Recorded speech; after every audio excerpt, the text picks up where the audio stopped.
Daniel had reviewed the seating chart. Everyone had assigned seats. No one reported getting up. No turbulence. No alcohol served after dinner.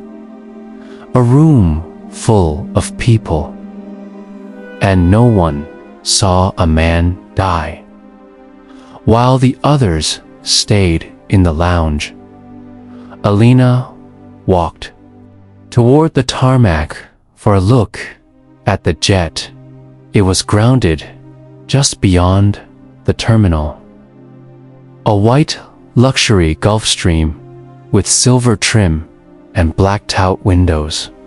Two Icelandic technicians were inspecting the fuselage under floodlights, while the pilot stood near the mobile stairs, sipping coffee and talking to the airport staff.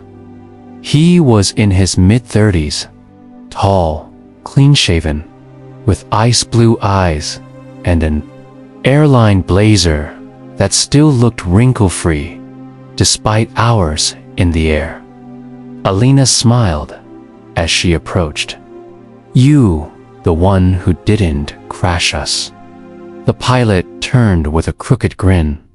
"Captain Aaron Wells. Depends who's asking."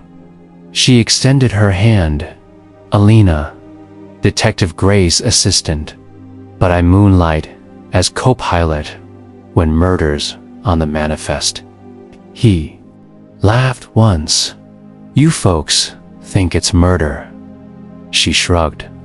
"People don't usually drop dead during cake and champagne." There was no cake. Just lamb, medallions, and wine. She raised an eyebrow. "Romantic."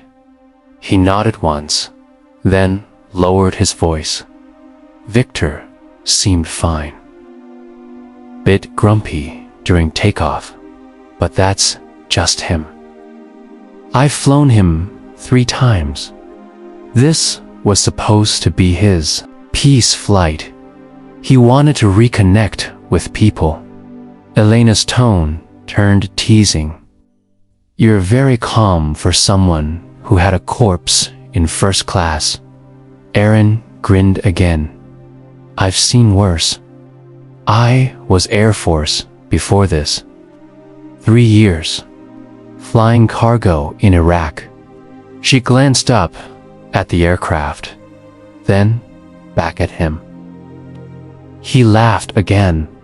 "Duly noted, though I'd rather survive the flight." She winked and turned away, walking back toward the terminal. Inside, Daniel had begun his preliminary walk around, silently reading the posture of the room. He moved toward Anya first. "Anya Reznov?" he asked, voice low but firm. Her accent was soft and cold as a Russian winter. "Just Anya. We were not married."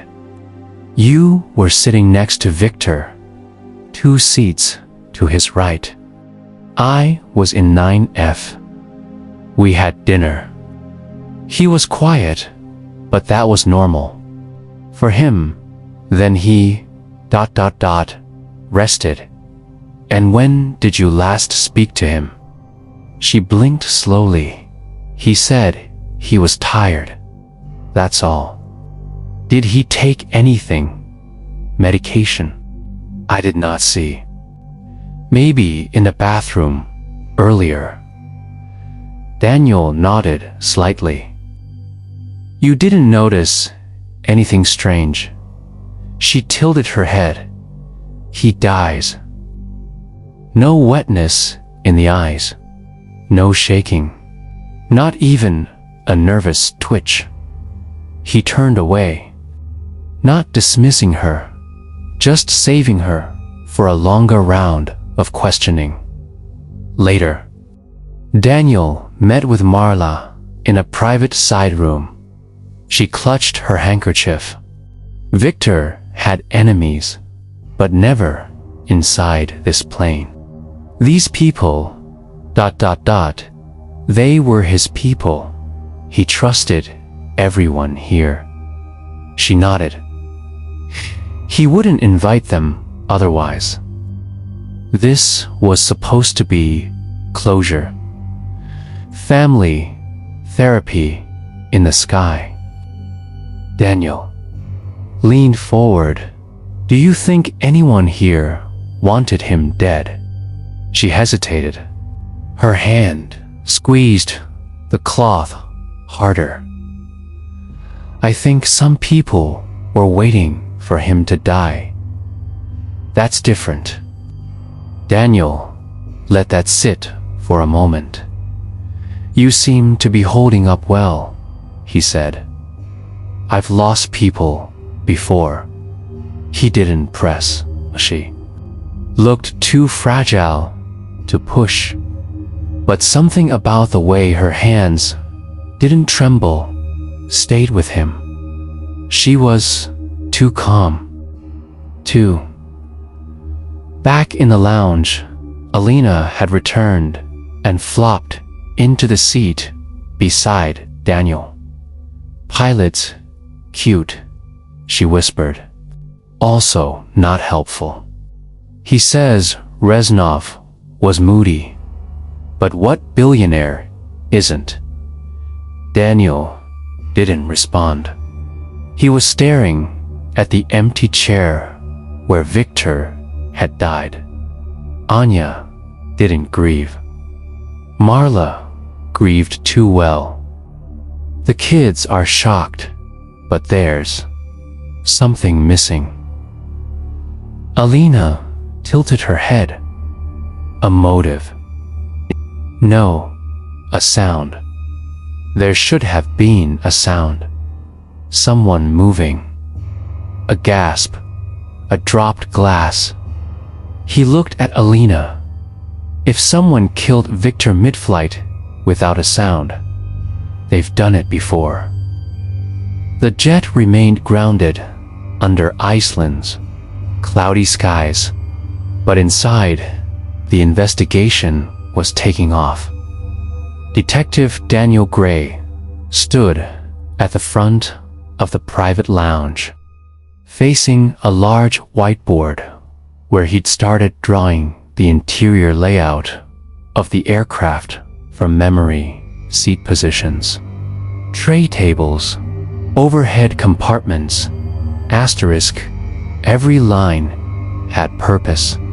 Every square was a potential alibi or a lie. A red line circled Victor Reznov's recliner. Seat 8D.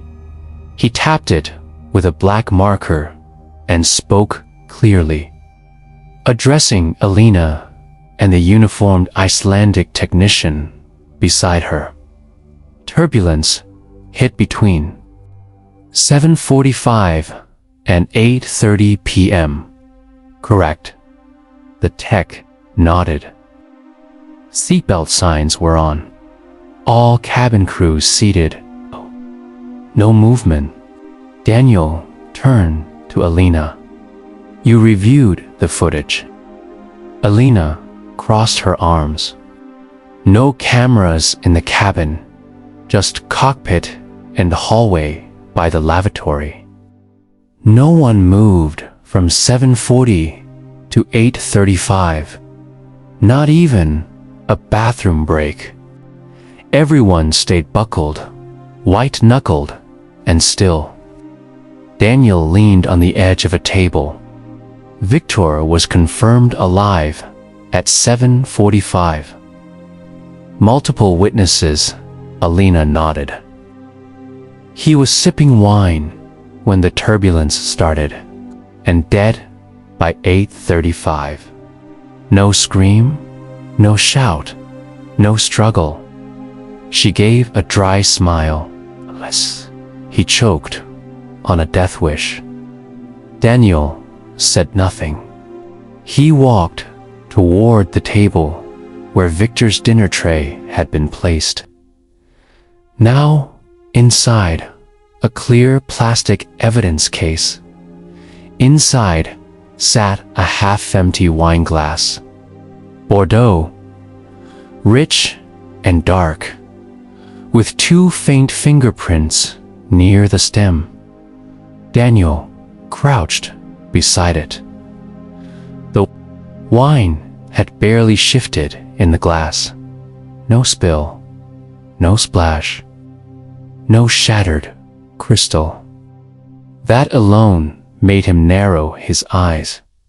If someone moved near him, Daniel murmured, they did it in silence. In turbulence, without being seen, and without single drop falling. The detective stood slowly and turned toward the whiteboard again. He drew rectangles for each seat near. Victor's 8A, Amanda, his daughter, 8B, Marla, his sister, 8C. Empty seat, used for storage, 8D. Victor Reznov, 8E. Yulian Kim, business partner, 8S. Anya had the closest proximity. Amanda and Marla sat directly across from him, facing his left side, and no one moved. He stepped back and glanced at Alina, who was studying something on her tablet. What do we know about the wine? She tilted the screen toward him. From the in-flight menu, Chateau L'Eauville Barton, 1996, only served to 4 people. Victor, Anya, Marla, and Julian. All were given their own glasses at 7:20 p.m. Daniel nodded slowly, and the glasses. Alina looked to the side, where the wine glasses from the table had been laid out, tagged and photographed.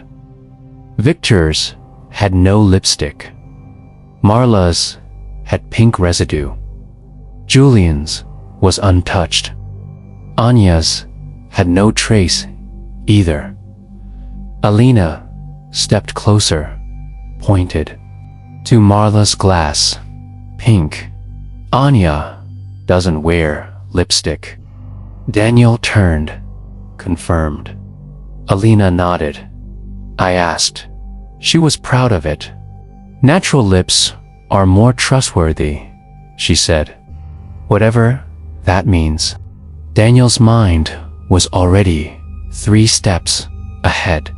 So Marla drank. Julian didn't.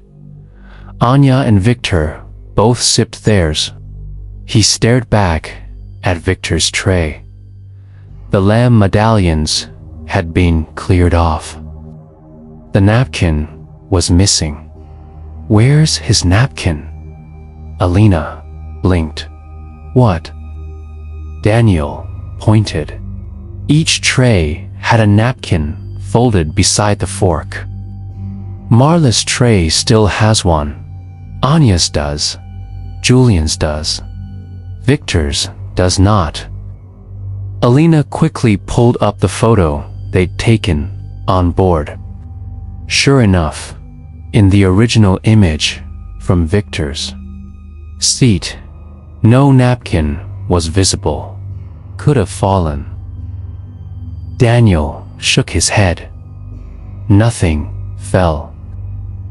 No turbulence would have taken just one napkin. Minutes later, Daniel was back inside the jet. The aircraft smelled like air freshener and leather. The scene had been cleared for re-entry by forensic staff, but the chairs remained exactly as they were. He walked down the aisle slowly, each step measured, eyes scanning every fold, every buckle. Victor's seat still reclined at a shallow angle. The headrest bore the faint outline of his silver hair. Daniel crouched again, eyes tracing the edges of the seatbelt. It was buckled. The armrest contained a pocket of magazines. Untouched, he reached under the chair. Nothing. Then he turned his eyes to the seat. Next to it, the empty one, 8C, where no one had officially sat. There was a blanket folded over the arm, and just beneath it, he found it, the missing napkin, stained, faint red on the edge. Daniel held it up to the light and muttered, "Bordeaux." Alina appeared in the aisle. "You found it." He nodded. Stuffed into the armrest next to him, not his seat. The one between him and Marla. Alina looked at the cloth, then at him. "What does that mean?" Daniel's eyes narrowed. "It means someone wiped something. Maybe a glass, maybe a syringe, maybe a lip." He folded the napkin into a sterile bag. Back in the lounge, the questioning resumed. Daniel called in Julian Kim first. The developer looked impatient. Arms crossed, Rolex gleaming beneath the fluorescent lights. "Did you drink your wine, Mr. Kim?" "No, I don't drink mid-flight. Causes vertigo." "Why? Ask for it then." He shrugged. Didn't want to look antisocial. Victor was big on appearances. "Did you see anything strange during turbulence?" Julian scoffed. "Tios, turbulence." Everyone was too busy clutching armrests. Daniel didn't press. He didn't need to. Julian's behavior was rehearsed, but not guilty. Then came Marla. She sat politely, her hands folded, her cardigan neatly buttoned. Daniel placed the napkin on the table inside the bag. Her eyes barely flicked toward it. "We found this between your seat and Victor's," Daniel said. "Do you know how it got there?" Marla blinked. "No, I didn't notice anything missing." "You had wine?" "A few sips." "Was Victor feeling unwell?" "He seemed ... tired." That was all. Daniel leaned closer. "Did he say anything to you during turbulence?"